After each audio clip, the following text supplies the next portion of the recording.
We're on 1/1934, right? Is that correct? Yes, Maharaj. Okay.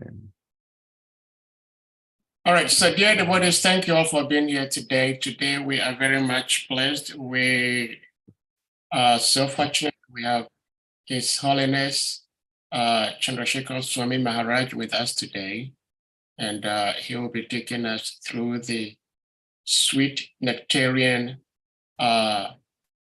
Srimad Bhagavatam today. And so we humbly urge all the devotees to kindly pay very close attention. And at the end of the katha, we may have the opportunity to clear our doubts, if we still have some doubts. Okay, so you're very much welcome, Maharaj. And if you are ready, we'll put the verse on the screen and you may take it over from here.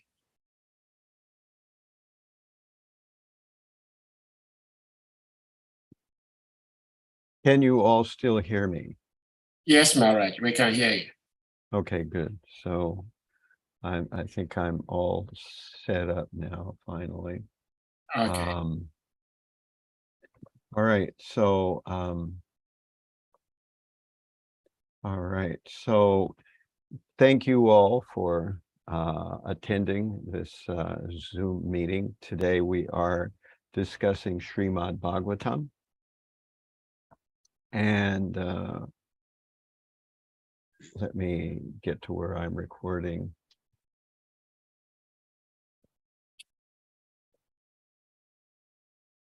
Okay. All right. So today we are reading from Srimad Bhagavatam, Canto 1, Chapter 19, Text 34. And we are also going to speak a little bit about Bhaktisiddhanta Saraswati. So we'll see how this goes. If Krishna gives me some mercy and you all pray for me, maybe everything will work out here. So we'll see how it all flops out here. All right. So you have the Bhagavatam on the chat there, right? Yes, we have it on this. Okay, I'm going to put it on my chat too. So here is the verse itself, 1/1934. Maharaj, if you want to share from your end, you may do that. Okay, so Yeah. you know, I can take it on my side because I have it already. Yes. Okay. Yes. Okay.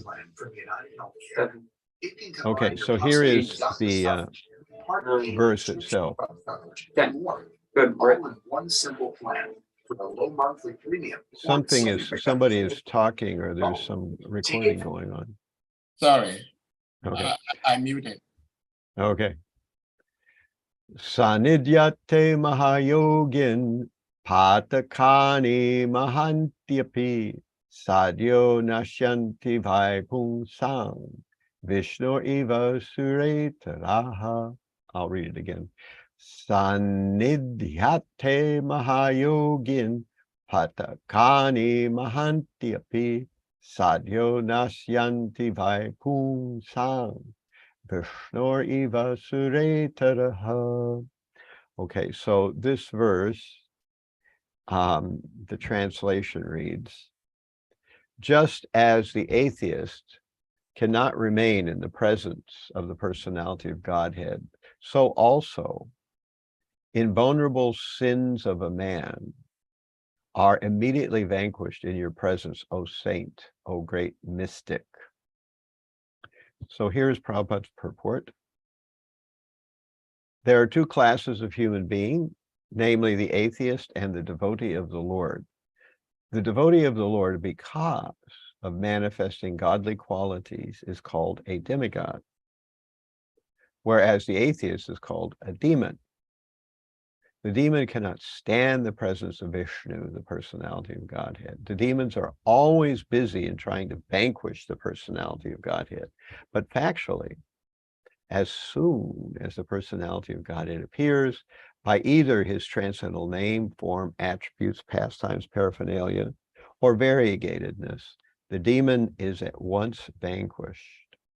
It is said that a ghost cannot remain as soon as the holy name of the Lord is chanted. The great saints and devotees of the Lord are in the list of paraphernalia, and thus, as soon as a saintly devotee is present, the ghostly sins are at once vanquished. That is the verdict of all Vedic literatures. One is recommended, therefore, to associate only with saintly devotees, so that the worldly demons and ghosts cannot exert their sinister influence. Okay, so here we are again. Sanidhyate mahayogin patakani mahanti vi sadyo nashyanti vaipu sam Vishnu eva suretaraham.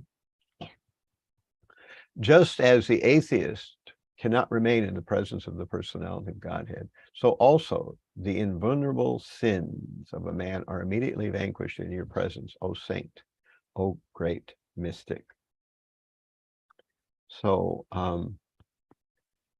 this verse is a follow-up to the arrival of Sukadeva Goswami. So Sukadeva Goswami had been actually followed by various different people. You know, mostly we saw that he was being followed by some women and some young children who evidently felt that he was interesting to look at, or whatever the case might have been.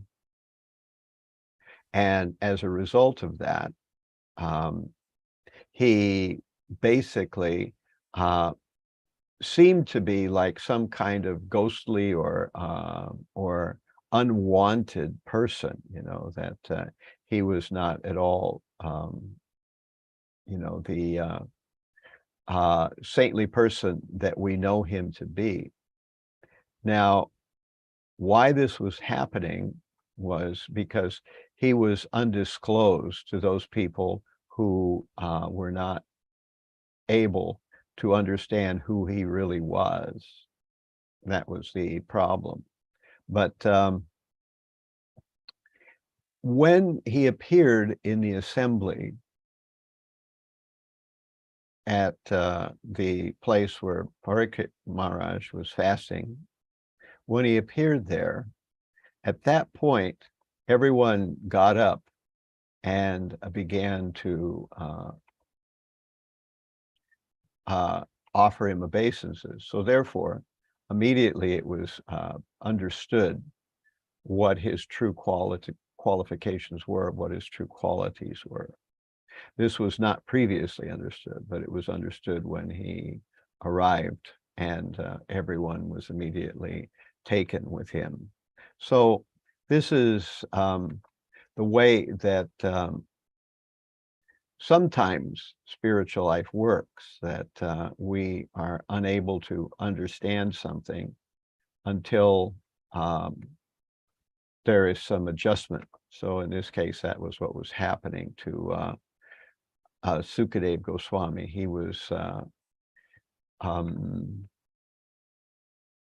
undergoing some adjustment when, or not, he really wasn't undergoing the adjustment, but the rest of the people in the location were undergoing an adjustment. And that's why when he showed up suddenly, because of the respect being paid by the other members of the assembly, then immediately everyone could understand that this was a special person. This wasn't who they might have thought before. They might have been before dismissive, or you know, they might have been before thinking that he was just some kind of crazy person. But this now is being revealed as not the case, that actually he's a very advanced personality. So, of course, when Sukadeva Goswami arrives at the assembly, then now everybody is aware. And Parikshit is offering these prayers. That's what's going on at this point, that Parikshit is offering some prayers. And since Parikshit is aware that this is a very special personality, the entire assembly is waiting to hear from Sukadeva Goswami. Now, we also find out that when the Supreme Lord appears, or when his devotee appears, that atheistic ideas and wrong conceptions cannot abide in the same place. The Supreme Lord says, you know, he says, Paratranaya sadhunam vinashaya duskritam dharma samstapanartaya sambhavami yuge yuge. I descend myself whenever there is a discrepancy. And so similarly, when the devotee appears on the scene, all discrepancies begin to vanish. And that was what was happening here. The spiritual process of Krishna consciousness is like turning the lights on in a room. If the lights are not on in the room, then a person can be afraid of maybe falling or stumbling or bumping into something. But if the lights are on, then we can see where we're going, and we're not afraid of stumbling or falling. So when the pure light of reality is given on a situation, then we're not afraid of ghosts, we're not afraid of falling, we're not afraid of danger. We can see how to react and interact with things. And that means that we are safe. And in a similar way, that's the way that a bona fide spiritual guide works. And that's the way that the Shastras work. That's the way the Supreme Lord works. So the Supreme Lord does this for us, and the Shastras do this for us. And in this way, we have our path laid clear. And even if the light suddenly goes out, we remember the way things just were. So we're not in such a fearful position or a fearful situation. And in a similar way, everyone feels relaxed and refreshed when someone who is very spiritually progressive comes on the scene. This is what is wanted. This is what we hope for. This is what makes our life worthwhile. And of course, our own A.C. Bhaktivedanta Swami Prabhupada was just such a person that when Prabhupada would come on the scene, then Prabhupada would immediately put everyone at ease. It would be immediately apparent that Prabhupada knew what was going on. He knew how to handle the situation. He was never at a loss for words. He always adjusted things. When there were conflicts within people in his movement, he knew how to adjust that. When there were challenges from outside, either legal or whatever, he knew how to adjust for that. And in this way, everyone felt very safe, and the whole movement made progress during the time when Prabhupada was here. Now, since today is the appearance day of Bhaktisiddhanta Saraswati, Prabhupada's spiritual master, it's probably very appropriate to discuss something about Prabhupada's own spiritual master, Bhaktisiddhanta Saraswati Thakur. Now, Prabhupada didn't spend an enormous time with Bhaktisiddhanta Saraswati, and Prabhupada was waited 11 years, actually, even before he was initiated by Bhaktisiddhanta. But he would become Bhaktisiddhanta's one very important emissary to the rest of the world, that Bhaktisiddhanta would bring Krishna consciousness. Prabhupada would bring Krishna consciousness to the entire world in a very wholesale, in a very immense way. So let's see how Bhaktisiddhanta before Prabhupada also had the same idea, and how Bhaktisiddhanta was hoping to change the entire world to be Krishna conscious. So it didn't really even start with Bhaktisiddhanta. We go all the way back to Jiva Goswami, but Bhaktivinoda Thakur and others before Bhaktisiddhanta had this idea that somehow the entire world should be made Krishna conscious. And the way they did this was through preaching. And particularly, the main idea was to distribute literature, that to create a system of temples, to create a system of activities, and then to disperse books all over the world. So Bhaktisiddhanta was very erudite. He could speak very, very nicely. He was able to write very nicely. He wrote in many languages. English was not his first language, but he wrote in a type and a style of English that most professors would have trouble keeping par with. He was one of these kind of people who had an amazing intellect. He could remember things very easily. He could make everything a part of his memory. So he was said to have an eidetic memory. He would hear something once and immediately that would stay with him forever. I want to start off, before we talk about his birth, about how he became initiated, because his father, of course, was Bhaktivinoda Thakur, and we'll talk about Bhaktivinoda Thakur in a minute or two. But Bhaktivinoda Thakur was the devotee who sort of resurrected Krishna consciousness, or the Vaishnava tradition, from the mud of so many bogus misrepresentations of it. So prior to the advent of Bhaktivinoda Thakur, Vaishnavism had gone into ill repute because so many people were misrepresenting it, and people were doing all kinds of immoral and illicit things on the strength of claiming that they were Vaishnavas. So Bhaktivinoda Thakur began to set the record straight, and he prayed for a ray of Vishnu. And eventually, we see that that ray of Vishnu came in the form of Bhaktisiddhanta Saraswati. And when Bhaktisiddhanta Saraswati was on this planet, he grew very quickly, he learned very fast, and it came time for him to become initiated.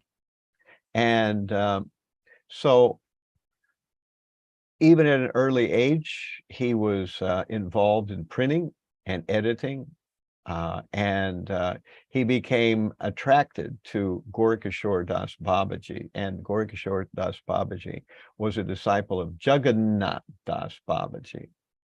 And Bhaktivinoda Thakur, his father, recommended that Bhaktisiddhanta, who was known as Bimala Prasad at that time, so before he was initiated, before he had that title, he was just simply known as Bimala Prasad. We'll talk a little bit about that in a minute. And Bhaktivinoda Thakur suggested he become initiated by Gaurikishore Das Babaji. And Gaurikishore Das Babaji was attractive to Bhaktisiddhanta, so he vowed that he would do that. But there was a problem. Every time he approached Gaurikishore Das Babaji to become initiated, Gaurikishore Das Babaji would refuse. The first time, of course, when Bhaktisiddhanta Saraswati approached him, he said, "I will ask Chaitanya Mahaprabhu what he thinks. Lord Chaitanya Mahaprabhu thinks it's good for me to initiate you, I will do that. So Bhaktisiddhanta Sarasvati was happy with that answer. And so after some time, Bhaktisiddhanta Sarasvati naturally came back to Gaurikishore and said, well, what did Chaitanya Mahaprabhu say? Of course, Lord Chaitanya Mahaprabhu was not living at that time, but the idea that we all have was that Gaurikishore Das Babaji could be in direct contact with him anyway, even though he was not on the planet at that time. So Gaurikishore Das Babaji said, actually, I forgot to ask Mahaprabhu. And so he was avoiding the idea of being the initiator for Bhaktisiddhanta, because Gaurikishore Das Babaji was actually a very, he was illiterate, actually, whereas Bhaktisiddhanta on the other side of the coin was very, very erudite, could write and speak very eloquently. So he didn't feel it was proper. But at a certain point, Bhaktisiddhanta said that, well, if you don't plan to initiate me, then my life has no purpose, and I will extinguish my life. I will kill myself. So when Gaurikishore Das Babaji could see that Bhaktisiddhanta was so serious about becoming initiated, then he initiated him. So in 1900, when Bhaktisiddhanta showed himself ready to take his own life, Gaurikishore relented and made him a disciple. So he was given the name Sri Varshabhanavi Devi Daitya Das, and of course, eventually it was shortened to Bhaktisiddhanta Sarasvati Thakur. And this was the way he would become known. Sometimes his own spiritual master, Gaurikishore Das Babaji, would come in secret and listen to Bhaktisiddhanta giving classes. This is, of course, an image of Gaurikishore Das Babaji. Gaurikishore Das Babaji was quite old. He lived to be, I think, 120 or 130 years old or something like that. And at the later part of his life, he could barely walk, he could barely see, and he was carried in a basket. But still, he was very spiritually powerful. So now let's talk a little bit about the birth of Bimala Prasad, who was, of course, the fourth son. Bhaktivinoda Thakur and his wife, Sri Yukta Bhagavati Devi, they were living in Jagannath Puri at that time. And when Bhagavati Devi became pregnant, there was this horoscope that showed that there would be all these symptoms of a Mahapurusha. So Bhaktisiddhanta certainly was a Mahapurush. And when he came from the womb, his umbilical cord was tied around his body like a Brahman thread. When the Rath Yatra cart came before Bhaktivinoda Thakur's house, the cart would not move. It stopped there. So for a day or two, the cart wouldn't move. But during that time, Bhaktivinoda Thakur's wife came with the little baby, with Bimala Prasad, and she showed the child to Jagannath, as many women would do with their children. And the garland of Jagannath fell from the deity onto the child. And in this way, Jagannath gave his blessings to this child in a very special way. And this was to be the beginning of a ray of Vishnu who would come and begin to push the cobwebs and the mistakes of all these various 13 Sahajiya and Smarta sects out of the Vaishnava tradition and make the way straight for the entire world to become Krishna conscious. So, of course, one of the early stories we always have with Bimala Prasad. By the way, Bimala Prasad is the name for one of the consorts of Jagannath. And so that's where the name was given. That's where the name comes from. It was given to Bhakti Siddhanta Saraswati. So when Bhakti Siddhanta was only 2 or 3 years old, the family, Bhakti Vinod Thakur, had some mangoes in the house. And as these mangoes were not offered, Bhakti Siddhanta came and he began to try to eat one of the mangoes. And his father scolded him, saying, "No, no, no, my dear Bimala, you should wait till this mango is offered." And although just 2 or 3 years old, at that moment, Bimala Prasad, who would become later Bhaktisiddhanta Saraswati, vowed that he would never again eat a mango in his entire life. So although this happened when he was a small child, and certainly small children could be forgiven for such a transgression, yet he vowed he would never again eat a mango. And this vow he kept, even when he was, as the Acharya of the Gaudiya Math, he was still refusing mangoes. When someone would offer, he would say, "No, no, I'm an offender, I cannot take."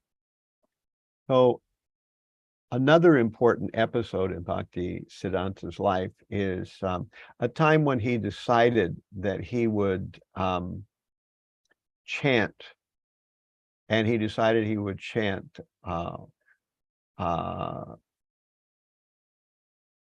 about 1 billion names of Krishna. And this took him 9 years to do. He would chant 174 rounds every day. So he was 31 at the time. And he wanted the strength to be able to preach Krishna consciousness throughout. So to do that, he needed special mercy from the Lord. So he sequestered himself away. And eventually he built a little bhajan kutir where he could chant and not be disturbed. And he would chant approximately 300,000 names of Krishna every day.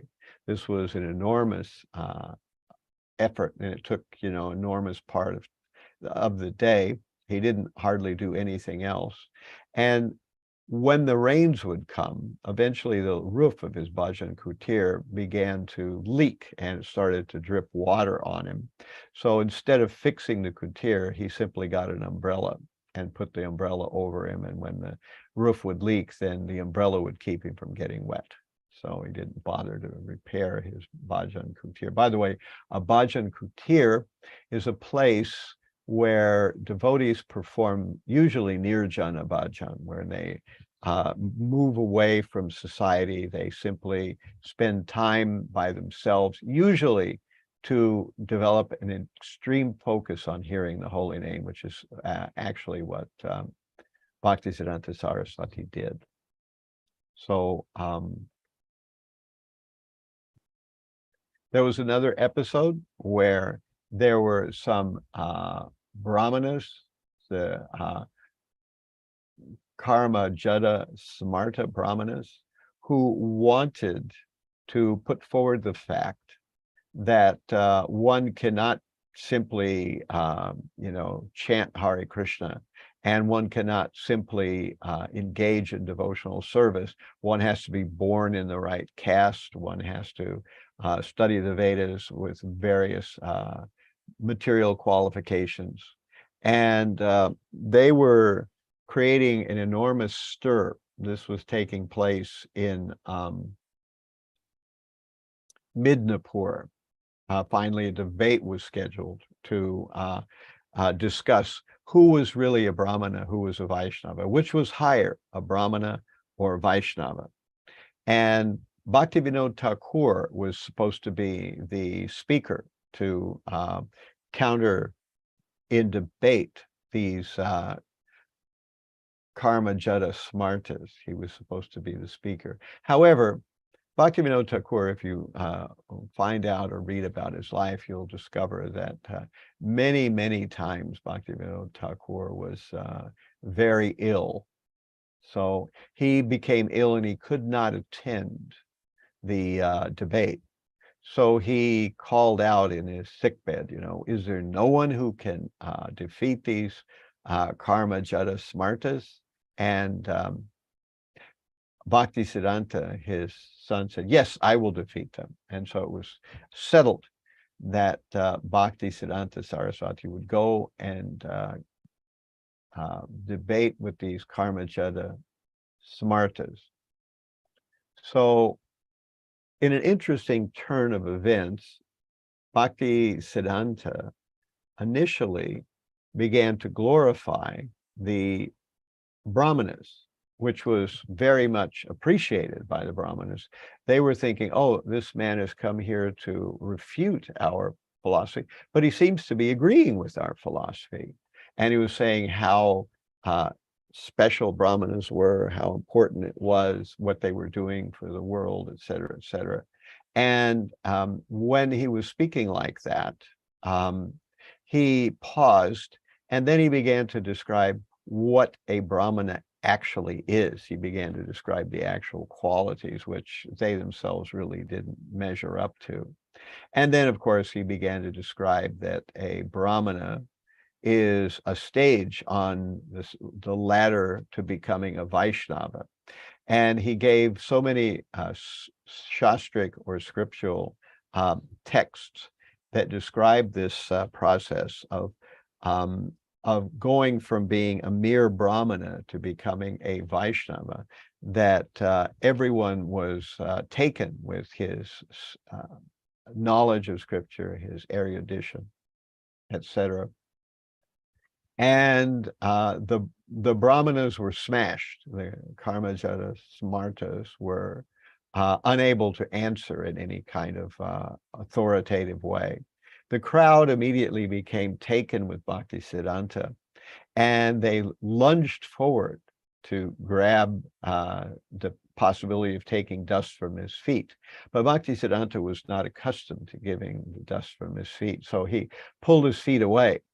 And there were, military and the police force there too, and they could understand that if the crowd didn't get the dust of his feet, that a riot would ensue. So one of the police constables had a great idea, and he took a bucket of water and put Bhaktisiddhanta's feet in the bucket of water, and then started to sprinkle the water on everybody's heads. And in this way, the whole crowd was mollified. They were assuaged, and they became very peaceful because they had now gotten the dust of Bhaktisiddhanta Saraswati. Around this time, we have, I think it was in, I forget what year this occurred, I think it was around 1911 also, or 1912, maybe it was 1914. But at any rate, what I'm talking about is that both his spiritual master and his father both passed away. So Bhaktivinoda Thakur left the planet, and Gaurikishore Das Babaji both left the planet around the same time. And this was a crushing blow for Bhaktisiddhanta Saraswati. He had wanted to preach, he had wanted to spread Krishna consciousness, but he felt, how can I do it? My spiritual master is gone and my father is gone. Bhaktisiddhanta was very impressed with his father, his father had done very strong preaching. And of course, his spiritual master was a spiritual potency. So he had a dream. Bhaktisiddhanta had a dream. And in that dream, Lord Chaitanya, Nityananda, and the whole, group of Vaishnava acharyas from before came, and they looked at Bhaktisiddhanta and they said, don't you worry one bit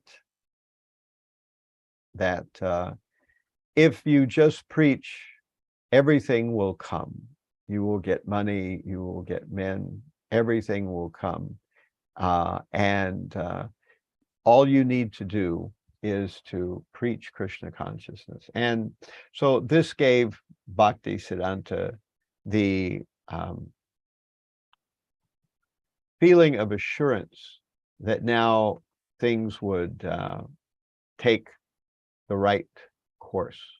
And he became very focused on creating a movement, a way to reach the people of the world.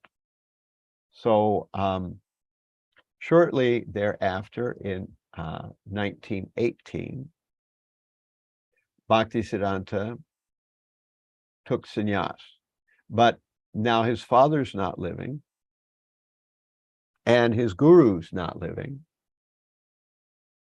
And since Gaurkishore Das Babaji didn't have any other disciples, Bhaktisiddhanta was his only one disciple that Gaurkishore Das Babaji ever made. So who was he supposed to take sannyas from? The others were not really qualified. As a matter of fact, that was what was the problem, that Bhaktivinoda Thakur and Bhaktisiddhanta Saraswati both understood that many of the people who were claiming to be either Babajis or great teachers or gurus were people who actually were not spiritually up to their qualifications. They were either engaged in intoxication on the side or engaged in illicit sex on the side. So the only recourse that Gaurkishore had was to take sannyas initiation from a picture of his spiritual master, Bhaktisiddhanta Saraswati. And this is what he did. And in 1918, in March, he took the order of sannyas. So he began to create what we now know of as the Gaudiya Math. There had been an idea, and this was started at the time of Jiva Goswami, that there would be a Vishva Vaishnava Raja Sabha. So Vaishnav Raj in this particular group of words refers to the king of Vaishnavas, Vaishnav Raj. And who might that be? That is Lord Chaitanya. So Vishva means worldwide, Vishva Vaishnav, and it means it's a worldwide organization of Vaishnav. Also, Vishva Vaishnav Raj or Vaishnav Raj also refers to the fact that it's Chaitanya Mahaprabhu Sabha or group. So this was the idea, and it was dreamed about, but nothing much actually took place. Instead, it was on the back burner. We didn't see any genuine manifestations of it. Bhaktivinoda Thakur had wanted to create this, and Bhaktisiddhanta had wanted to create this, but he changed the name. Bhaktisiddhanta changed the name to the Gaudiya Math. He changed some other things as well, because Bhaktivinoda Thakur, his father, had taken Babaji initiation. Gaurkishore Das Babaji was a Babaji. His spiritual master was a Babaji. But Bhaktisiddhanta understood that most people were not qualified for this role of Babaji. So not only were they not qualified, when a person becomes a Babaji, they do not go out and preach. Rather, instead, they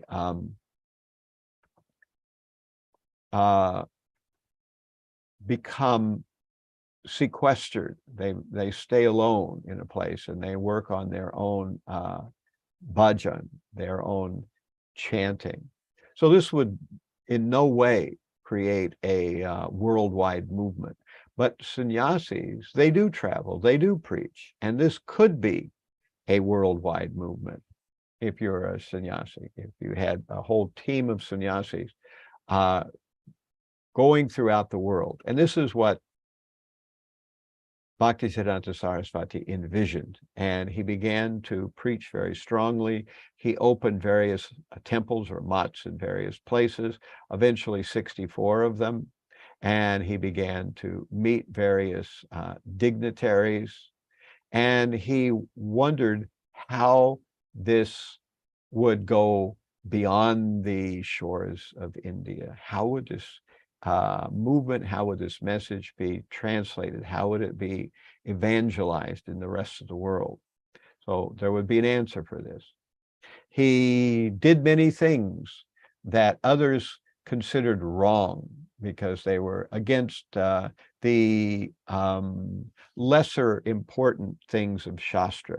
In Shastra, we have some things that are our basic foundational principles, so we can never change them under any circumstance.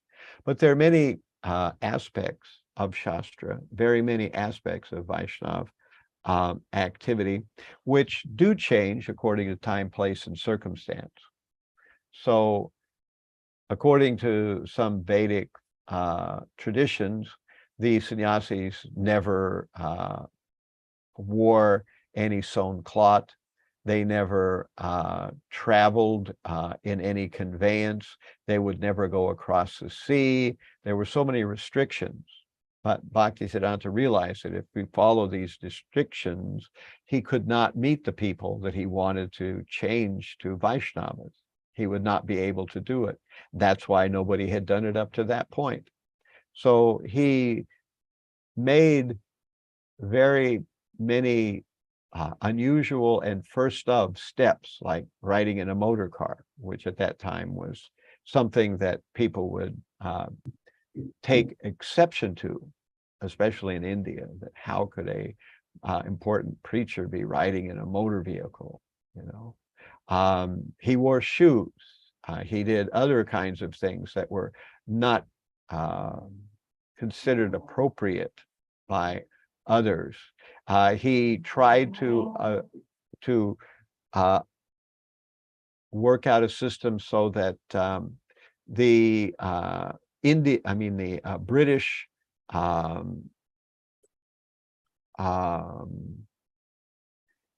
governmental officials who were administering India at that time would come. And, you know, he even made the statement, well, if they won't come even, serve them meat if that's what it takes them to get them here, you know. So he was willing to go to all kinds of lengths to give Krishna to people who were, as most Indians thought, ineligible. So over time, the Gaudiya Math grew in one place and another place. And finally, there were 64 versions or 64 centers of the Gaudiya Math over India at its largest extent. So now we're getting into where our A.C. Bhaktivedanta Swami meets Bhaktisiddhanta. So Prabhupada, A.C. Bhaktivedanta Swami, met Bhaktisiddhanta in the year 1911. He had been asked to come there to a place at 1 Altadunga Junction Road. And there was a group of Gaudiya Math devotees who had secured a place on a roof they had bought a building or they were renting a building and they had householders living below. And in the rooftop, because the weather was good, Bhaktisiddhanta would give discourses in the open rooftop on the very top of the building. And on one occasion, one of Prabhupada's friends practically had to drag Prabhupada to come and see Bhaktisiddhanta because Prabhupada was not very eager to see sadhus. He had been disappointed by so many sadhus who were actually not a very good quality people. His father, Prabhupada's father, Gaur Mohan Dey, had always invited sadhus to his house, and Prabhupada had seen one sadhu after another. And mostly, as we see, that Prabhupada thought they were a sorry lot. Mostly they were just eating, finding ways to sleep, and they were not really knowledgeable. They weren't able to deliver anybody from anything, and mostly they were just concerned about their bodies. So to hear from his friend that a sadhu was giving a lecture on a roof at 1 Ultadunga Junction was not at all attractive to Prabhupada, who was dragged there. But eventually he followed his friend's advice and he went to see Bhaktisiddhanta, and Bhaktisiddhanta immediately told Prabhupada, "You look like a very intelligent young man. Why don't you preach this message in the Western world?" And Prabhupada thought, how can we preach this in the Western world? India is a dependent country. We are ruled by the British. No one will take our message seriously. But Bhaktisiddhanta Saraswati defeated that argument. And Prabhupada thought, yes, this man is actually a true sadhu. He's not a faker. He's not a person who's interested only in filling his belly. And he was impressed. But of course, that was 1911. Prabhupada was just beginning household life, and would be 11 years in 1922 when in Allahabad, Bhaktisiddhanta would pay a visit. Prabhupada had a business there, and Bhaktisiddhanta would pay a visit to a Gaudiya Math temple, which Prabhupada had been helping to fund and support in Allahabad. And there, Bhaktisiddhanta gave Prabhupada his initiation. So that was 11 years after they first met. And now Bhaktisiddhanta had someone who would eventually travel to the Western world and deliver this message all over the world, not just in India. So toward the last years, Bhaktisiddhanta left the world in 1933. But in those last years, he did a lot of things. He established a temple at the Yoga Peeth. This is him with the king of Tripura at the Yoga Peeth. He also wrote.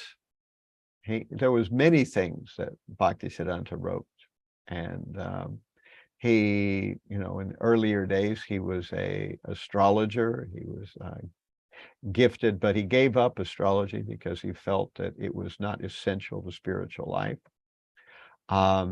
Eventually, as we see, the Gaudiya Math grows, and there's 64 temples all over India. And then he met various dignitaries and government officials of the British Raj. At that time, India was ruled by Britain. So this is him with Sir Malcolm Haley, who was at that time the governor of Uttar Pradesh in Allahabad in 1932. This is some other pictures of that same meeting, Bhaktisiddhanta speaking with him. He was trying to get the support and to give the message of Krishna consciousness to these these British government officials. There's another picture of him with Malcolm Haley. So towards the end, there was a very big temple, the Baghbazar temple, and the temple was very opulent, and everybody saw it as the crowning achievement of the Gaudiya Math. But Bhaktisiddhanta could see that his disciples were actually just fighting for which room they would get. One room was a little more prestigious than another room, and who gets this room, who gets that room, and Bhaktisiddhanta felt very sorry to see this. And so in one walk, when our A.C. Bhaktivedanta did not get many chances to spend time with his spiritual master, but on a particular walk, Bhaktisiddhanta expressed to our Bhaktivedanta Swami that there will be fire in the mat, agunj valbe, that he could see that the quarreling of his disciples would rip apart the Gaudiya Math. And in fact, unfortunately, that would happen. That in 1933, when Bhaktisiddhanta would leave the world, he suggested that the members of the Gaudiya Math form a GBC, Governing Body Commission. Bhaktisiddhanta took that name from the British railroad system. So in the British railroad system, there was a governing body called the Governing Body Commission, and Bhaktisiddhanta liked the ring of the words. So he said that the members of the Gaudiya Math should collectively organize and decide policy and create strategies. But almost as soon as Bhaktisiddhanta left the world, they decided that this would not be, that it would be better to have a single acharya. And so they disregarded the words of their spiritual master. And soon there was a contest of who would that acharya be.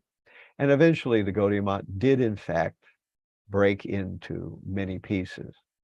Now, along with telling our Prabhupada that Bhaktisiddhanta was telling him that there would be fire in the Gaudiya Math, he also said, I wish I could take the marble from this Baghbazar temple and sell it and print books. And he told our Prabhupada, if you ever get money, print books.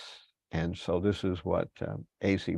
Bhaktivedanta Swami took to heart, that he would eventually travel to the Western world, to New York City first, and eventually he would set up many temples. Eventually he would set up a morning program. He would set up a system of governments. He would create a GBC. He would translate 60 books. And he would arrange a very gorgeous system for distributing those books all over. So this is the Vishva Vaishnava Raja Sabha that became the Gaudiya Math, that now has become ISKCON. So there are many Vaishnava groups, and they're all preaching Krishna consciousness. And there are many branches of the Gaudiya Math, and they're preaching Krishna consciousness. So the idea is to spread Krishna consciousness all over the world. So at this point, I'll break here, and we'll see if anyone has any questions or comments about any of these things that we've been discussing.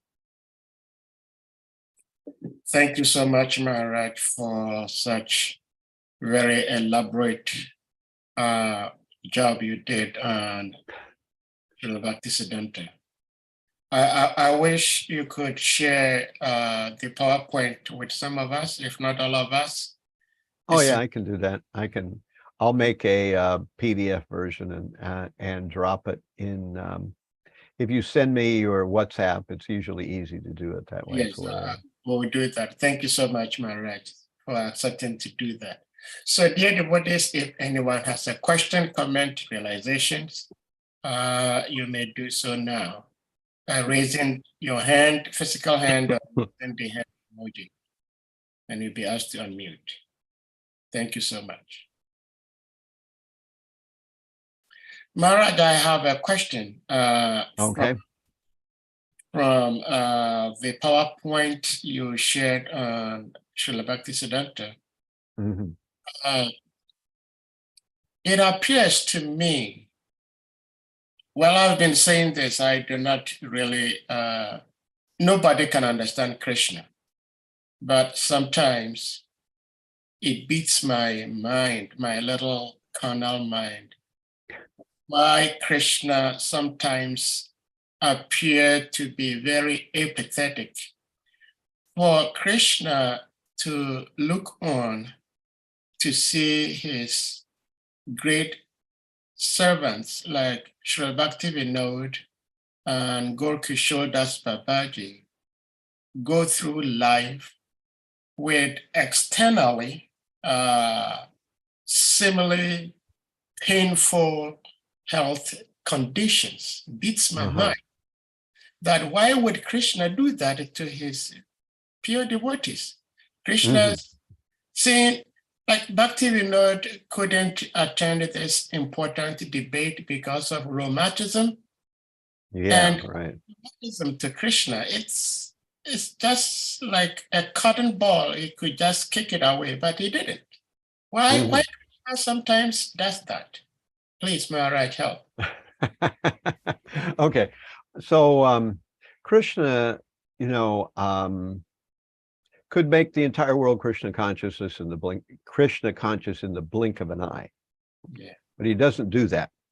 One of the reasons he doesn't do that is because the free will of individual living entities would be abrogated, or it would not be existing if Krishna just forced Krishna consciousness on everyone. So he gives everyone free will.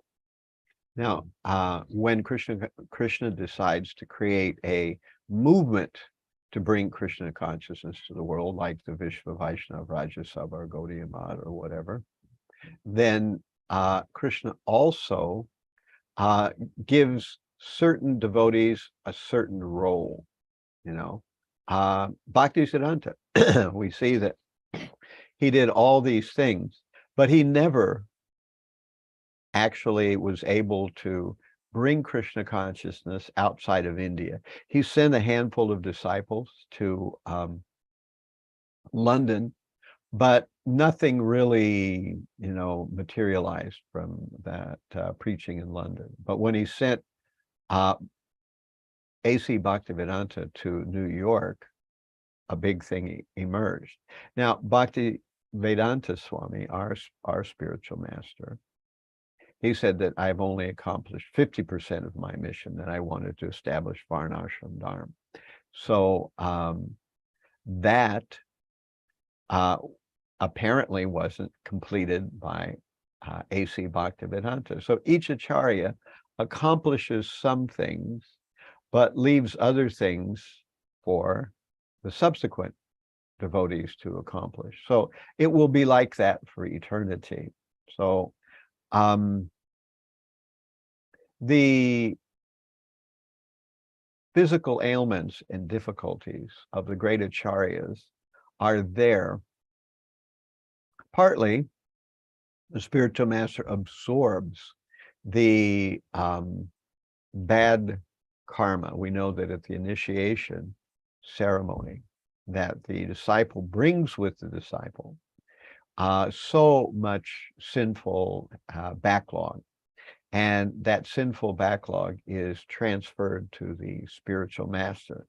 So Prabhupada said sometimes the spiritual master has to suffer or see bad dreams. And that's why when people take a spiritual master and they take it very cheaply, and although they have a spiritual master, they've been asked to follow certain principles, they neglect those principles or cheat on those principles, then the spiritual master has to suffer.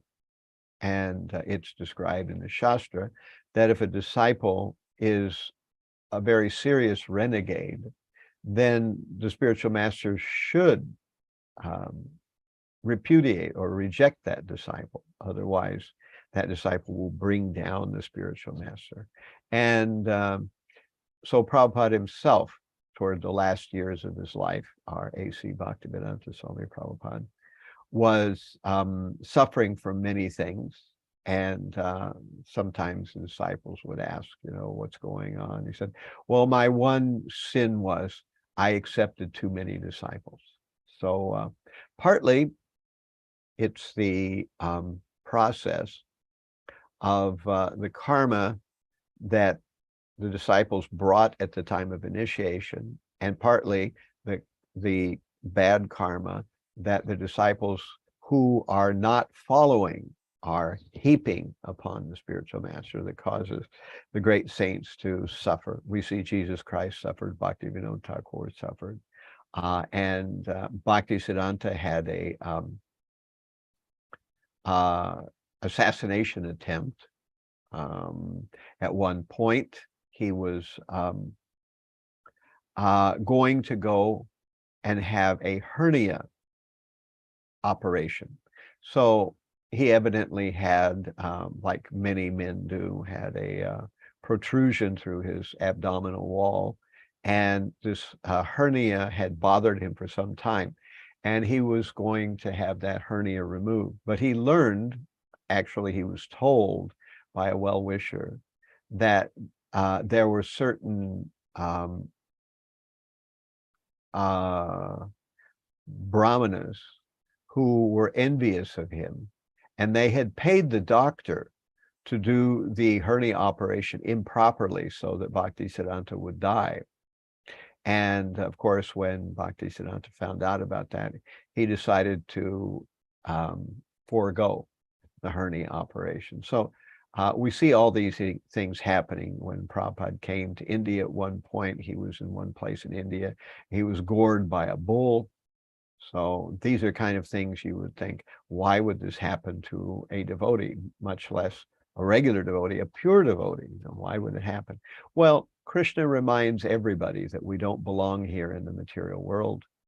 Krishna gives a chance for the devotees who witness something bad happening to a pure devotee to appreciate that that pure devotee does not stop. He doesn't give up his service at that time.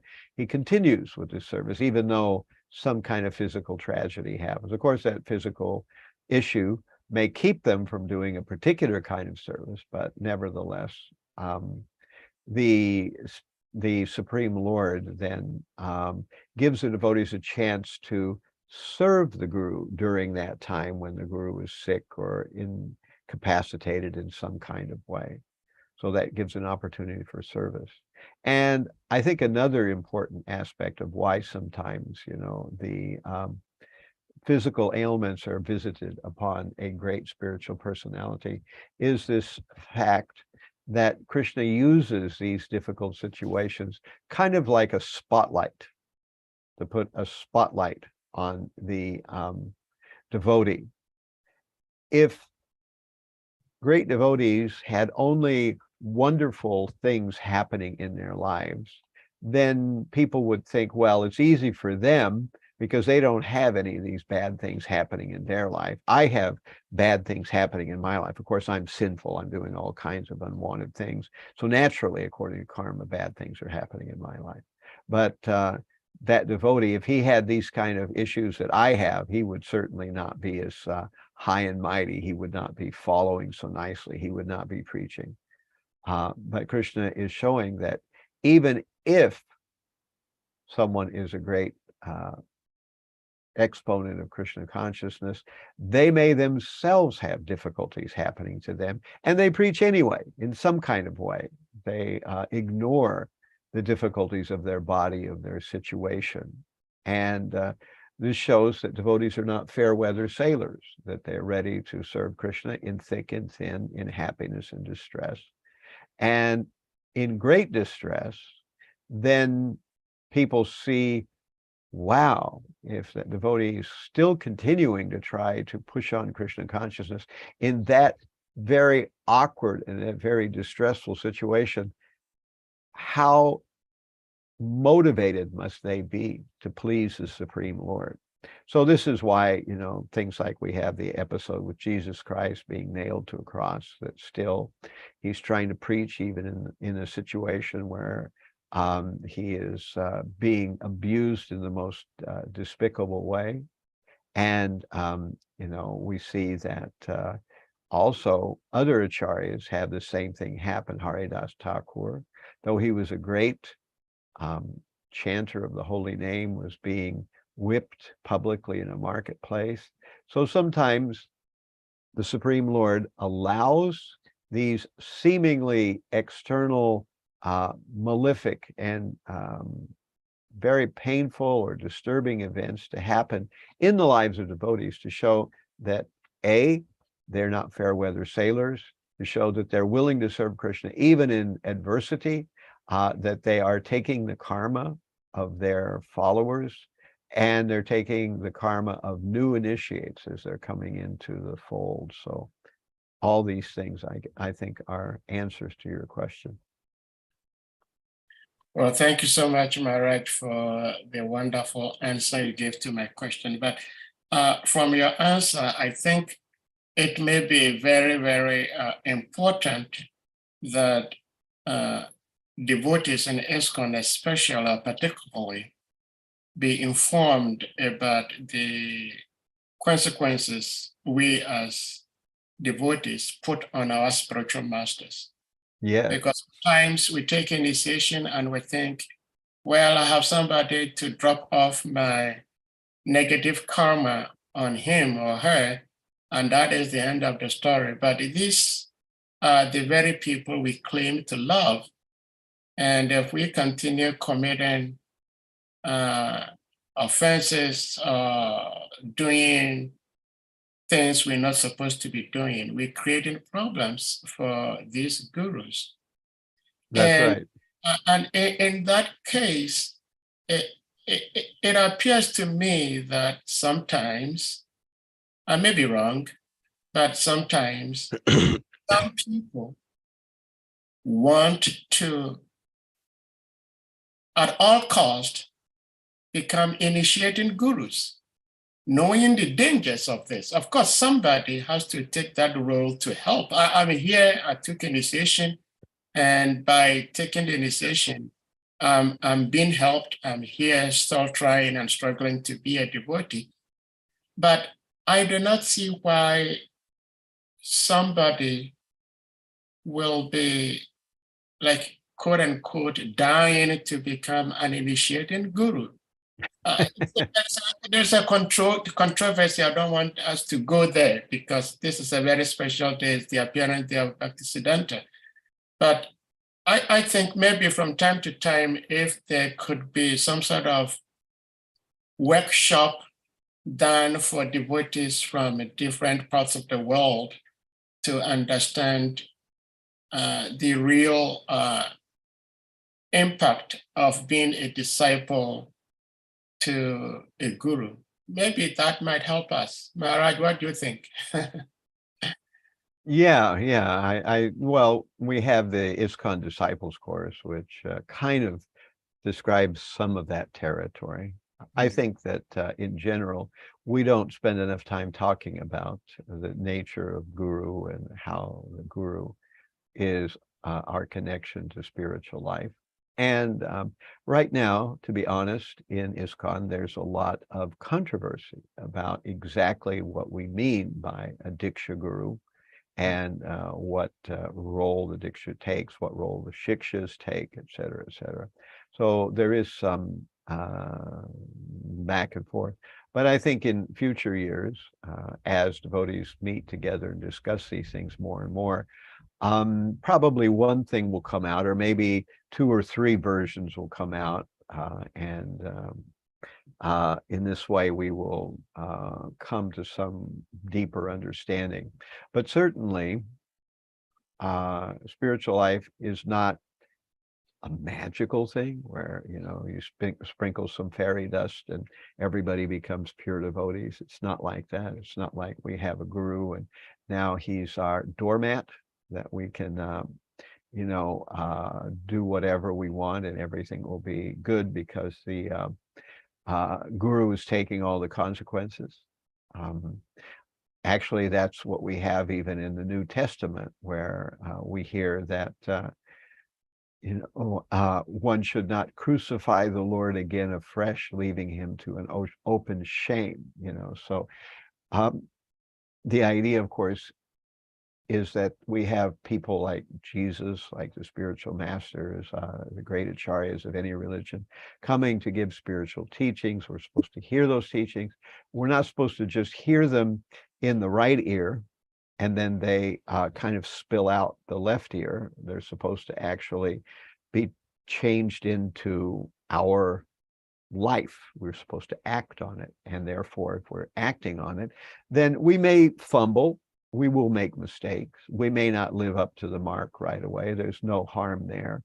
But if we're just using either the guru or the movement or whatever as a doormat and we can wipe our dirty boots on, then that is considered a very bad offense, you know, to I think that's the 7th offense against the holy name, to commit sinful activities on the strength of chanting Nam Nam Balad He Papa Booty He, I think is what is. So that's the thing. So we have to think about these things and talk about them. It's important.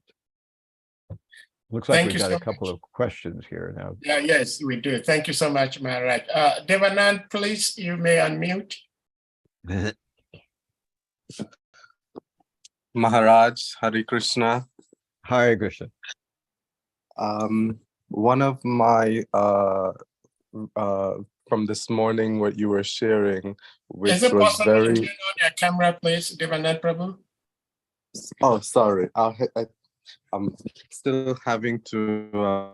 I think it's this. Yes. Good. Here we go. Good. Okay. Yes, so one of the concerns that I had when listening to you this morning, not really concerns, but what I found very profound was how you said, Guruji,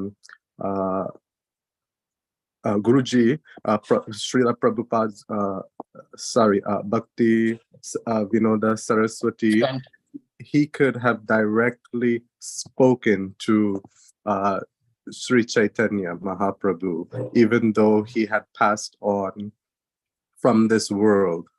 And it's something that we should all bear in mind, that we always have that connection with our spiritual gurus. I mean, we're taught that, but it should be there within our minds, as in the same way, even though they are with us in different parts of this world, we should also be aware that they are directly linked with us at all times, at all moments.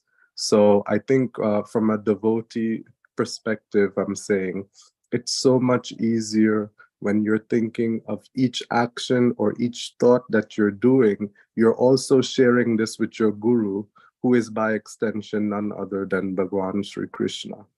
So our actions, our thoughts, even when we're by ourselves, sometimes it's more dangerous than amongst, when we're associated with our satsang.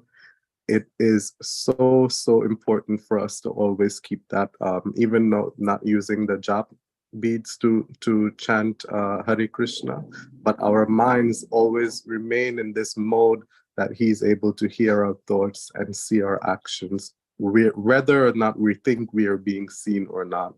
I think it helps me. So just this thought to share in connection to how the gurus in the past, even though their gurus weren't in this world physically, they still had this great connection to be able to communicate and transcend on that level. Hare Krishna. Wonderful discourse, Maharaj. Well, as you say, David, that, the difference between the spiritual and material world is not a question of location, it's a question of consciousness. So Right.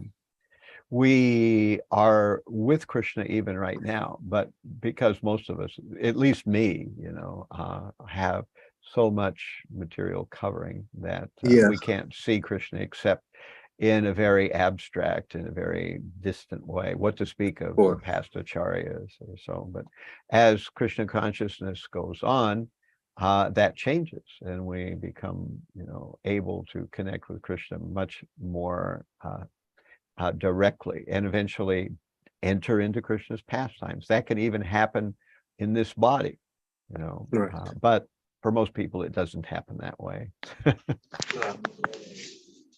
Thank you, Maharaj. Thank you so much, Devanath, for your question and comment at the same time. Thank you. We go to Ms. Gail, please unmute. Hare Krishna. Hi, Krishna Maharaj. Hi, Krishna Gail, how are you? I'm good, thank you.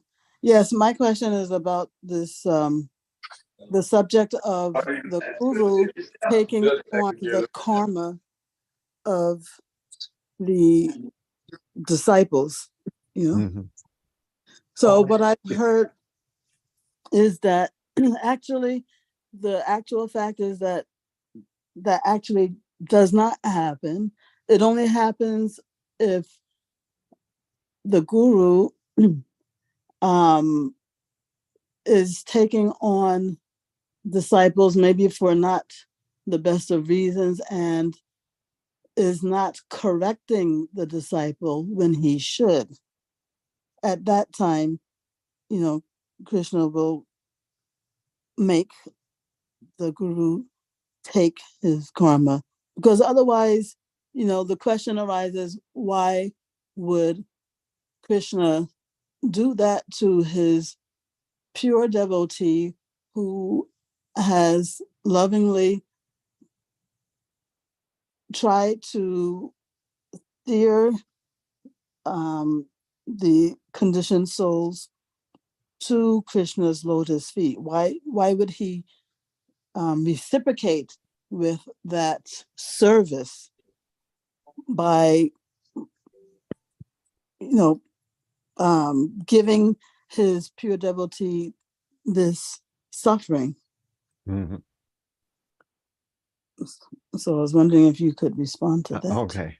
Well, I don't know. I've never heard those things that you are saying or read them anywhere, but on a number of occasions, Prabhupada did say that he was experiencing the bad qualities of some of his disciples. And he said that as a general thing. So I think that's the basic fact. That's what we have in scriptures, and that's what we have actually said by Prabhupada. Now, why would Krishna do that? Well, it appears to be kind of a system where I call it the no good deed ever goes unpunished principle. There's that saying in our regular everyday world, no good deed ever goes unpunished. Of course, we think it's natural to say no illicit or evil deed goes unpunished, but why would a good deed never go unpunished? Well, Krishna is giving the spiritual master a token of the karma that the disciple is being lifted from. So there's that karma is being lifted from the disciple, and he's giving the spiritual master a token of that. The material world is a place of suffering no matter who you are. You can be old, you can be young, you can be a devotee, you can be an atheist, you can be very outgoing and gregarious, you can be very withdrawn and internal, you can be a man, you can be a woman, you can be very highly placed in society, you can be a nobody in society, you can have a lot of money, you can have no money. The interesting thing about suffering is it don't make no never mind about anything. Everybody gets their suffering, and the spiritual master is doing this as a service to Krishna. So sometimes in the process of serving Krishna, we have to undergo austerities or difficulties. And in that sense, taking the karma from others is one of those austerities. We find that, you know, what to speak of spiritual master, even politicians get karma from their constituents because they're supposed to be leading people in a better way. So Prabhupada has said at different points that even a king or a politician gets some of the karma from their nation or from the people that they're leading. We find that, you know, when a person performs like becomes a public figure, not necessarily maybe a politician, but a influencer or a celebrity or something like that, they get the karma from people who follow what they're doing. So in general, that seems to be a principle. So that's the way Krishna set it up. And, you know, Krishna says that, you know, he will protect a devotee, but that doesn't mean necessarily the devotee won't suffer. Every devotee will eventually die. So that protection at some point will mean we'll leave our body. Of course, we want to leave the body because ultimately this body is a place of suffering and we're in a place we don't belong. We don't belong in the material world. And no matter who you are, Krishna wants to remind you that this material world is not our home. And this voluntary accepting of suffering for the sake of others, sometimes it's called vicarious atonement, this voluntary accepting of suffering for the sake of others is a particular austerity that we perform to please the Supreme Lord, and we are happy to do it, even though it does mean that we have to undergo some misery. But that misery is our happiness because we're doing it for the sake of Krishna. More than that, I can't say. Yeah, the only thing, other thing that I've heard is that, you know, those examples of like a king taking the karma of his subjects or the father of the son, is that is something that's found in the Dharma Shastras, but devotees follow Bhakti Shastras, and Bhakti Shastras trump Dharma Shastras for the devotee. Well, they certainly do, but the point is, this is not we're not talking about what our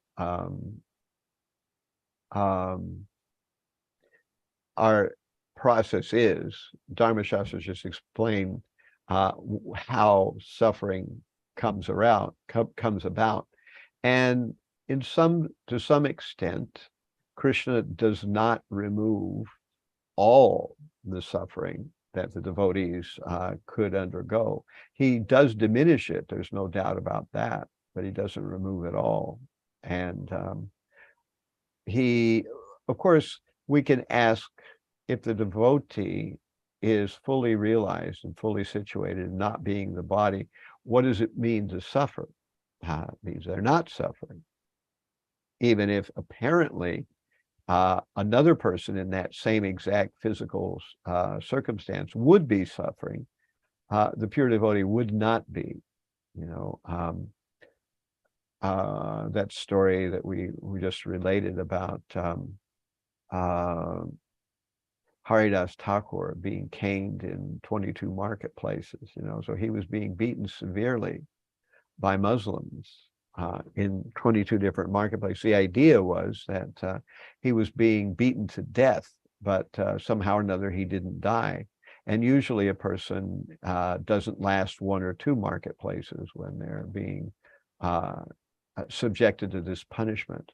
However, Haridas Thakur lived through 22 beatings, and finally his jailers, the people who were carrying out the punishment, told him, if you don't die, then we'll be killed, because we're supposed to be sure that you die by this beating. And then Haridas Thakur said, all right, if that's the case, then throw me in the river. And he appeared to die. Of course, he didn't die. He came back, but it ended his, suffering.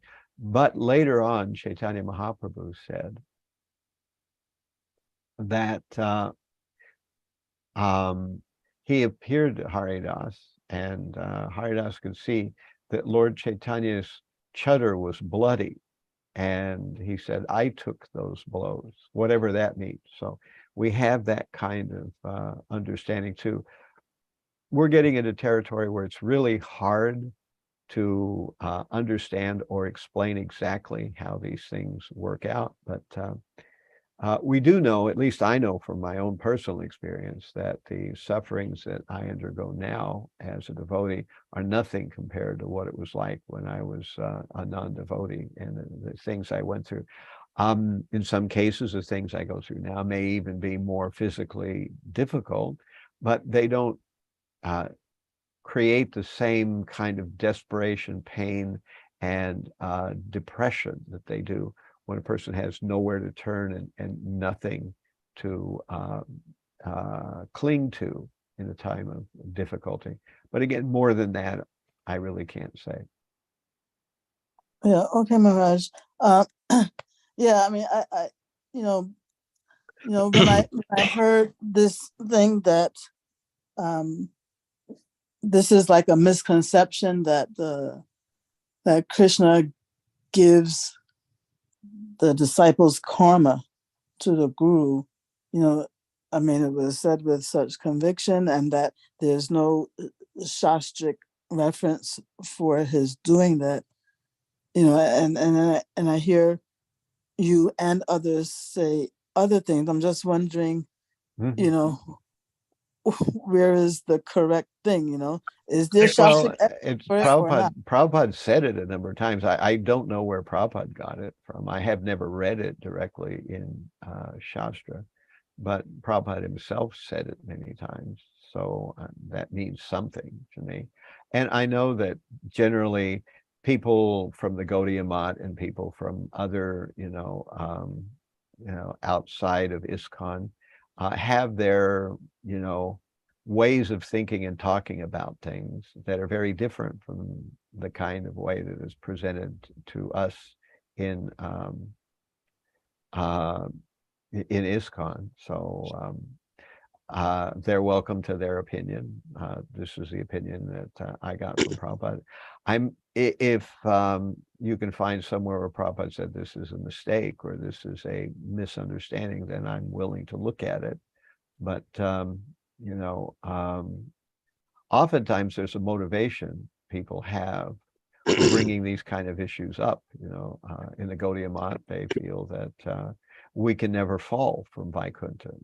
Most of them, but Prabhupada told us we did. We fell from Vaikuntha. We fell from a relationship with Krishna. So they have an opinion. We have a different opinion. They quote some Shastra. But Prabhupada was very strong on the fact, and that's why he called the magazine that he put out Back to Godhead. He didn't call it Up to Godhead. He called it Back to Godhead. And so in our literatures, we see so many references to going back to the spiritual world, to regaining our spiritual position. So again, people have their way of thinking about things. I think this will always go on.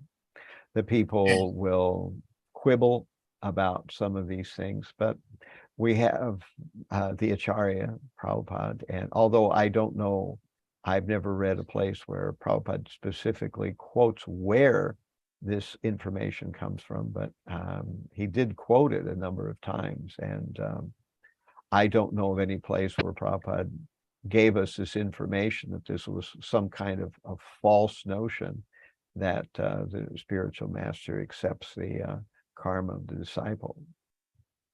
Thank you so much, Maharaj. As you rightly said, that is never, can you hear me, Maharaj? Yeah, I can hear you. Okay. Can you? It's never a false notion. And it's actually not even a notion in the first place, because it is coming from Jagat Guru Srila Prabhupada, and it is scripturally confirmed. And in fact, my own spiritual master, His Holiness Bhaktivedanta Swami Maharaj, when he was about to leave the planet, I was with him in Gitanagari when he gave last initiation.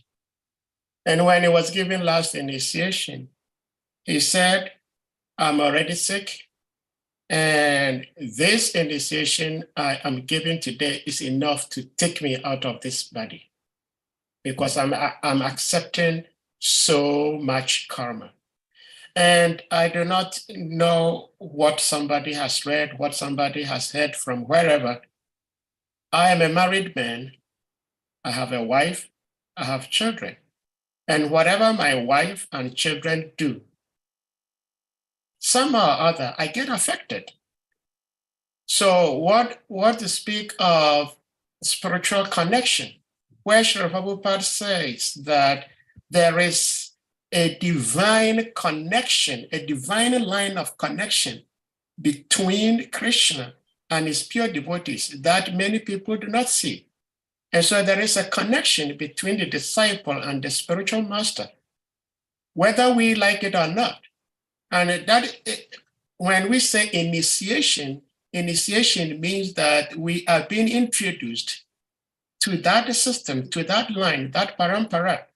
So I'm thinking that as much as we are free to read and hear from anything and anywhere, we should also be very judicious in where we're getting our information from. So, Govinda Prabhu, please, you may unmute. Thank you, Maharaj. All right, thank you, thank you. Hare Krishna, Maharaj. Please accept my respectful obeisances. Hare Krishna. All glories to Srila Prabhupada and all glories to you. And thank you very much for giving us your association. Yeah, Maharaj. Thank you all for coming together. I guess you all do this every week, or how often do you do this? Yeah, we do it Monday through Friday.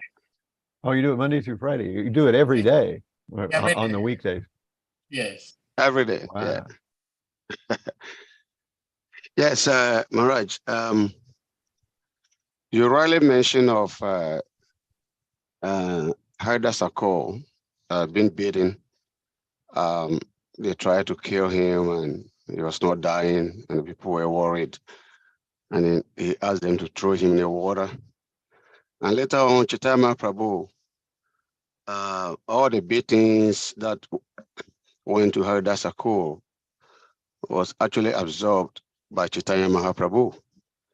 So would this mean that, yes, the spiritual master is taking karma from disciples? You see, the sinful activities is what is keeping the living entities, especially the conditioned souls here.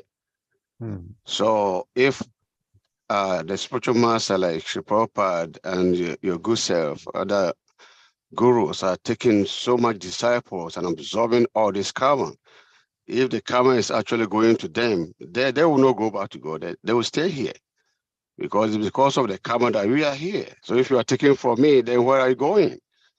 So does this mean that what I'm deducing is that symbolically, the spiritual masters will be appeared like suffering from our karma. But in actuality, Krishna is absorbing the karma, but they are just representing Krishna. What do you say about this? Yeah, we're getting into territory that's beyond my pay grade, you know. I'm not sure how to respond to that. We're getting into things that I've never read anything about, nor have I ever heard Prabhupada or anybody speak about directly, you know, that it's true that the spiritual master takes the karma, and it's true that actually it's Krishna absorbing the karma. And what does it mean for Krishna to absorb karma? What does it mean for Lord Chaitanya to take the beatings of Haridas Thakur? Yeah, I'm not sure what that actually means, you know. But at any rate, we should never minimize the suffering that we see that great persons go through, because then we will feel very cavalier about not perfecting our own lives and causing them to suffer more greatly, so that should never be our attitude. And it is true that Prabhupada said if the disciple is very recalcitrant, if a disciple does not make an effort to improve, then the spiritual master may have to come back again to deliver that disciple.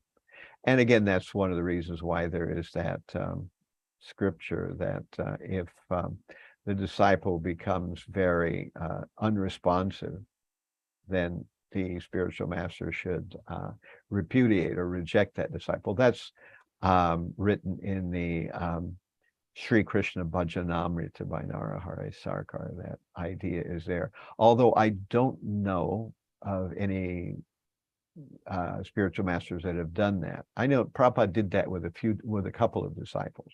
He actually rejected them. Mostly he rejected them when they had decided that they wanted a different guru. So if they had rejected him, he rejected them. So it's not that there's nothing you can do, but in general, the disciple, we see, Janme Prabhu say, he is my Lord birth after birth, so Chaku Danu Dilo Ye Janme Prabhu say, he opens my darkened eyes and he is my spiritual master birth after birth. So it may take some lifetimes for some, and whether it is the spiritual master directly coming back to deliver the disciple, or whether he comes back in some form or incarnation, or he comes back in the voice of someone else, I don't know how that works exactly, but these are kind of details that I can't speak anymore about. But it's an interesting thing to think about. Thank you, Maharaj. Thank you so much, Okay. Maharaj. Anyone else with any question or comment? Maharaj, Yes, Maharaj. See, we talk of a collective karma. What do you have to say about the happening today? 21,000 people have died in just a few hours. Do we say this is a collective? Yeah, Turkey. This is a collective karma. Yeah. That naturally, people tend to do sinful activities, especially if they're not engaged in spiritual life. If you're not engaged in spiritual life, you are sure to do sinful activities. And of course, there are a lot of trending sinful activities, the kind of sinful activities that at the present time in the present country, people are inclined towards performing. So when people perform the same sinful activity, then there's kind of a bulk, wholesale kind of karma that comes down. And of course, the way that karma comes back to us, it's a complicated affair. It's described that we have adibhotic, adiatmic, and adidaivic miseries. And so the way that we experience the negative blowback from our sinful activities comes from one of these channels, either adiatmic, we cause ourselves to suffer one way or another. Adidaivic, we are tortured by the demigods, either through floods, famines, droughts, diseases, etc., like that. So we're tortured by the demigods. Or adibhotic miseries, which are miseries inflicted upon us by others. These are all the ways that material nature arranges for us to experience the harm we've caused to others bouncing back into our own laps again. So that's the kind of way that it works. And in the Harinam, in the Rupa Goswami's, not Hari Bhakti Vilas, but not Harinam Chintamani, but Bhakti Rasamrita Sindhu. Okay, now I finally got it to come out of my brain. Bhakti Rasamrita Sindhu describes that when a person performs a sinful activity, usually there is no karma immediately. It becomes what's known as aparabdha karma. Parabdha karma is mature karma. That is the karma that is currently slicing and dicing us. You know, that's mature karma, parabdha karma. But aparabdha karma is karma that's like a big balloon full of spikes, nails, and fire, and snakes, and all kinds of things, waiting to burst upon our heads at some time in the future. That's aparabdha karma. So when a person performs a sinful activity, one type of reaction to sin is the desire to perform that sin again. So when a person performs a sinful activity, one part of that cycle of karma is called the cycle of wanting to do that again. There's that. There's actually kutastha, the aparabdha, parabdha, kutastha, the bija, and the there's several stages. So we perform the same sinful activity again and again, and each time that balloon gets bigger and bigger and bigger, and then finally, at some stage, some mature stage, that aparabdha karma becomes parabdha karma. The balloon breaks, and suddenly we are whacked by all kinds of horrible things happening to us in our lives. So we wonder, why me? Why is this happening? We don't have any clue. But it's because our stored up sinful activities have finally grown mature. So when they grow mature, then they are visited upon us in a way that we suffer greatly. Now, devotional service not only gets rid of parabdha karma, it mitigates what's happening to us right now. It gets rid of our aparabdha karma to some extent. Those things that were headed our way, but got flagged off by the guy with the flag, you know, so they didn't come to us. And more important than that, the sinful desires which led to us wanting to do that sinful thing. In other words, we did a sinful thing, we got the desire to do that sinful thing again, that is also destroyed. So all levels of detailed progress of sinful activities and their resultant recourse or their resultant reaction is diminished by the process of devotional service. And eventually we become purified, but it takes some time. And during the process, we will have to undergo various austerities. Thank you so much, Maharaj. Okay. I heard from this particular forum about 2 months ago when His Holiness Bhakti Charadeshna Maharaj spoke, and he said that His Holiness Bhaktivedanta Swami Maharaj had one disciple in Ivory Coast, which is West African country. Mm-hmm. And this disciple was acting so badly that Maharaj took back the initiation connection. And Maharaj asked him, Bhakti Charadeshna Maharaj at the time, to remove the Kantimala shape of the Shika, and he says he's taking off the name. He's no more a disciple.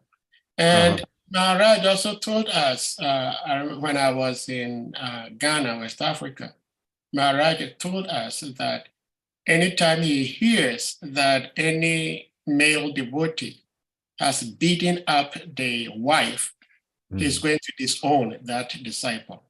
So it is there. And if devotee may allow me, I would like to share something here for all of us to read in this regard. is in Canto 4. I hope everybody is seeing the screen. Canto 4, chapter 21, verse 31. Very important statement Srila Prabhupada makes in the purport. And it says, as Krishna takes away all the sinful reactions of a person immediately upon his surrender unto him, similarly, the external manifestation of Krishna, the representative of Krishna who acts as the mercy of the Supreme Personality of Godhead, takes all the resultant actions of the sinful life of the disciple immediately after the disciple's initiation. Thus, if the disciple follows the principles instructed by the spiritual master, he remains purified and is not contaminated by the material infection. Sri Chaitanya Mahaprabhu therefore stated that the spiritual master who plays the part of Krishna's representative has to consume all the sinful reactions of his disciple.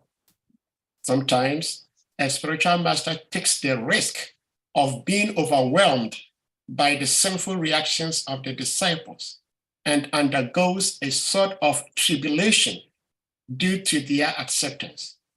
Sri Chaitanya Mahaprabhu therefore advised that one not accept many disciples.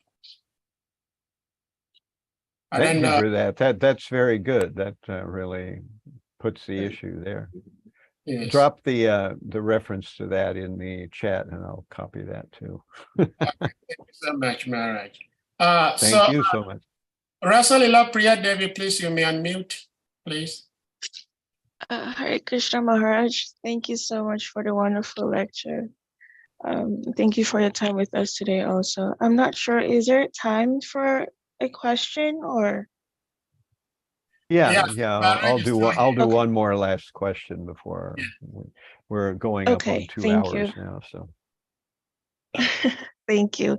I wanted to ask, it sounds like Srila Bhaktisiddhanta Saraswati Thakur wanted and started the movement with purity, which is preaching the literature as it is from that descendant. And that's exactly what Srila Prabhupada did. And that's how so many became attracted to it in the beginning. However, there are instances where sometimes that purity is deviated from Krishna, from Bhakti. And so in knowing that the spiritual master suffers actually from our reactions, what would you say in this regard to ensure that the essence of that preaching, that the purity remains, so that whomever we share this philosophy with gains the actual purpose of it, and that is so that the spiritual master doesn't keep on suffering as a result of indirectly or directly or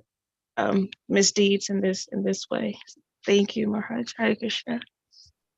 well, one thing I would say right off the bat is that when a spiritual master accepts a disciple, that disciple doesn't become perfect on that instant after the fire ashes are put out and everything is put away. It takes some time for the disciple to come up to speed. However, there's a big difference between disciples who are endeavoring to purify themselves, even though they may still make mistakes, they may still stumble, they may still have fall downs of various kinds. There's a big difference between that and the person who really doesn't care, who took initiation very cheaply and didn't really think about it very deeply, and just very basically carries on with their regular life. That is a very bad mentality. In fact, that's considered, Prabhupada says, a hellish mentality. So as long as someone is trying to perfect themselves, then Krishna sort of makes everything work out and we don't get into any really bad situations. But when a person decides that they don't care anymore, or when they're going to give up the process, then Krishna makes some other arrangement. And we will always individually face the struggle of trying to understand Krishna consciousness properly. And individually, we will face the struggle of not only understanding Krishna properly, but understanding Krishna consciousness and actually executing it properly. That's the harder part, not only just remembering and understanding, but putting it into practice in our everyday life. However, if we're chanting Hare Krishna daily, sincerely, 16 rounds, generally speaking, Maya will not create any serious issues for us. We may get bumped around here and there, but we won't get disturbed in a very deep way. Now, if we become lackadaisical, then all bets are off. Then anything can happen. So individually, we have to chant nicely. We have to try to avoid offenses. There are 10 offenses we have to be aware of. So if we're chanting nicely, we're avoiding offenses, we're doing reasonable service, then we may slowly find ourselves advancing upward, upward, upward, upward, becoming better and better and better every day.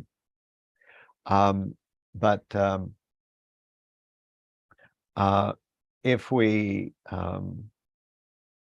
don't, follow, then we don't know what will happen. However, because we've put our foot on the right path, Krishna will somehow or other make some arrangements. Oftentimes, devotees who either give up or they become offensive or something, they have to undergo serious kinds of external tribulations, and then they come back to Krishna consciousness. And it may not even happen in this lifetime. It may happen in a future lifetime. So individually, we have these struggles. As a yatra or a group of devotees, we have these struggles. And even as a movement, we have these struggles. That will we keep Prabhupada's understanding in the center? Will we allow people to act out in ways that are contrary to spiritual life in leadership positions, and nothing will happen as a result of it? These are all questions. And as an individual has to prosecute Krishna consciousness and keep to the strict process, so as a movement, we have to prosecute Krishna consciousness and keep to the strict process. And time will tell. There's no guarantee in any way. But if a person is sincerely trying, avoiding offenses, then success is guaranteed. So that's what I would say in answer to your question. Thank you. Thank you so much, Maharaj. Hare Krishna. Yeah, thank you so Okay. much for the answer. And Maharaj, the answer you gave to Rasalila Prayer Devi is very beautiful. And I saw Srila Prabhupada make the same statement in the purport to Bhagavad Gita 9:30, because it's a verse that oftentimes as devotees we console ourselves with whenever we are erring. It says, "Apichet sudacharo," if even one is committing the most abominable error. But in that purport, let me see if I may share it here. My right has to leave. But this is Apichet sudacharo.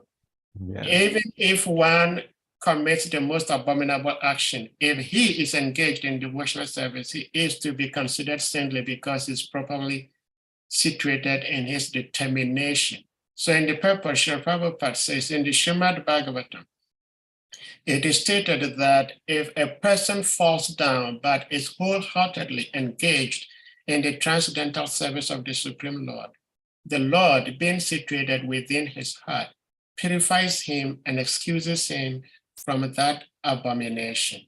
In other words, like Maharaj, you said, the devotee is trying, but because of some sort of weaknesses, we fall. Krishna may be merciful upon us, but when we deliberately commit sinful act, then there is no salvation. Right. Right. Prabhupada also says in that same purport, in 930 that, you know, if a person is repeatedly doing the same thing, then they're not a very exalted devotee, you know. So this is describing an accidental fall down. But if somebody is premeditating a fall down, that's a whole different concept, you know. Then, but at any rate, notwithstanding all those things, if a person is somehow engaged in devotional service, eventually Krishna consciousness will drag them to perfection some way or another. But if you're really doing a lot of wrong things, then your way of being dragged to Krishna consciousness is kind of like what happens if somebody rides a train on the outside of the train car, you know. Any wild stuff could happen. Yeah, yeah. Thank you so much, Maharaj. If I All may right, so state something Devanand Prabhu shared in the chat room, he says, I think it's important for us all to remember we are always in connection to the divine. With everyone we come across, devotee or non-devotee, each Atma has the divine spark of Paramatma. When we bear this in mind, correcting ourselves at the exact moment when we feel ourselves making a mistake or slipping into the clutches of Maya, Shri Krishna immediately forgives us and comes to our aid in perfecting our soul's greatest potential back towards Godhead. Thank you, Maharaj. So he's expressing his appreciation to your class. Thank you, everyone. And we are very, very much thankful and grateful to you, Maharaj, for gracing our Sangha today. And we hope to have your association sometime very soon.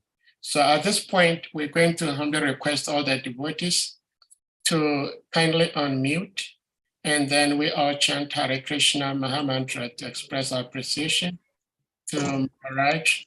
Please, let's do this. Hare Krishna, Hare Krishna, Hare Krishna, Hare Krishna, Hare Hare, Hare Rama, Hare Rama, Rama Hare Hare, Hare Hare.